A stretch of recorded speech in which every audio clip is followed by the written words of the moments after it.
వనపర్తి జిల్లా పాలిటెక్నిక్ కళాశాల మైదానంలో నేటి నుంచి 3 రోజుల పాటు నిర్వహించనున్న 72వ రాష్ట్ర స్థాయి senior men and women ball badminton టోర్నమెంట్ను వనపర్తి జిల్లా అదనపు కలెక్టర్ వినోద్ కుమార్ ప్రారంభించారు. క్రీడలు శారీరక దృఢత్వానికి, మానసిక ఉల్లాసానికి ఎంతగానో ఉపయోగపడతాయన్నారు. విద్యార్థి దశ నుంచే బాల్ బ్యాడ్మింటన్ అలవరచుకుని రాష్ట్ర స్థాయి, జాతీయ, అంతర్జాతీయ స్థాయిలలో ఆడిన క్రీడాకారులు నేడు వనపర్తికి రావడం, రాష్ట్ర స్థాయి టోర్నమెంట్లో ఉమ్మడి జిల్లాల వారీగా జట్లు పాల్గొనడం చాలా సంతోషదాయకమన్నారు. ఈ టోర్నమెంట్లో ఎంపికైన తెలంగాణ టీం క్రీడాకారులు శ్రీకాళహస్తిలో వచ్చే నెలలో జరగనున్న జాతీయ స్థాయి పోటీలలో ప్రతిభ కనబరిచి ట్రోఫీ తీసుకురావాలని క్రీడాకారులకు సూచించారు. మహబూబ్నగర్ జిల్లా బాల్ బ్యాడ్మింటన్ అసోసియేషన్ వారు వనపర్తిలో రాష్ట్ర స్థాయి టోర్నమెంటును నిర్వహించడం చాలా గొప్ప విషయానికి అన్నారు.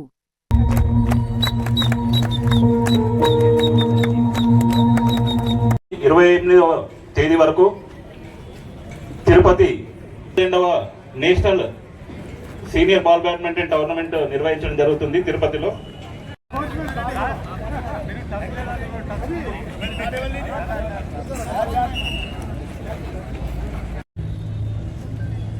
ఉమ్మడి జిల్లాల నుంచి, తెలంగాణ నుంచి వచ్చేసిన కోచ్లు, మేనేజర్లకు మరియు క్రీడాకారులు మనకు ఈ వేదిక పైన మీరు బాల్ బ్యాడ్మింటన్ అనుకుంటున్నారు. గత సంవత్సరం అంటే ఆ అకాడమిక్ లో ఫిబ్రవరిలో మనం ఇక్కడ దిగ్విజయంగా నిర్వహించడానికి ఘంటాపథంగా చెప్తున్నాను.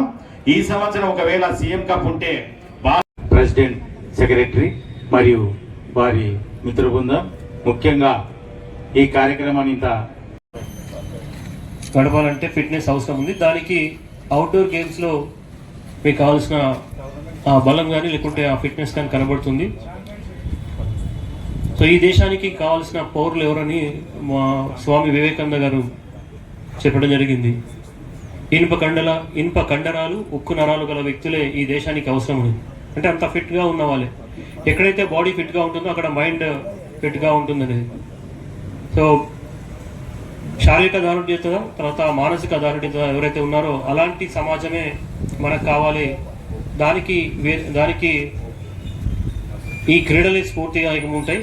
దాంట్లో మీరు ఇంతకుముందు చెప్తున్నట్టు 72 సంవత్సరాల నుంచి సుదీర్ఘంగా ఈ టోర్నమెంట్స్ నిర్వహిస్తున్నప్పటికీ బీబీఏ అనేది ఇంకొక పేరు మార్చుకొని అంతరించే క్రమంలో అంతరించిపోతుందేమో అనే భ్రమలో మళ్ళీ పునరుజ్జీవం పోసుకొని ఇక్కడికి మళ్ళీ మీరందరూ రావడం జరిగింది.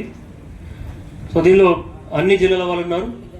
సో మీకు ఇక్కడ ఒక మంచి ఎక్స్పీరియన్స్ కూడా కనబడుతుంది. ఎందుకంటే వివిధ రకాల ప్రాంతాల నుంచి వచ్చిన క్రీడాకారులు ఇక్కడ ఉండడం వలన వాళ్ళ మెలకువలు మీకు తెలుస్తాయి, మీ లోపాలు మీకు తెలుస్తాయి. సో దాంతో మీ యొక్క క్రీడా ప్రదర్శనను మెరుగుపరుచుకోవడానికి అవకాశం ఉంటుంది. సో దీంట్లో విజేతలు కానీ పరాజితులు కానీ ఏమీ ఉండరు. అందరూ కూడా సమానంగా భావించి, కాకుంటే ఎవరైతే గెలుస్తారో, విజేతలుగా నిలుస్తారో వాళ్ళకు కొంత ఎక్కువ ఆనందం ఉంటుంది. అది ఎప్పటికీ మర్చిపోలేనిది. ఆ తీర్పు గుర్తులు తర్వాత ఇక్కడికి వచ్చి మీరు ఈ కొత్త ప్రాంతాన్ని ఎంజాయ్ చేసేందుకు లేదా చూసినందుకు, అదేవిధంగా ఇంతకుముందు చెప్తున్నట్టు ఇక్కడ గొప్ప వ్యక్తులు కూడా ఇక్కడే ఇదే క్రీడా మైదానంలో ఆడుకున్నారు. ఇక్కడ పెరిగిన వారే, చదువుకున్న వారే. సో అలాంటి మంచి గ్రౌండ్లో మీరు కూడా ఆడడం అనేది ఒక సంతోషదాయకం, తర్వాత జ్ఞాపకమైనది భావిస్తున్నాను.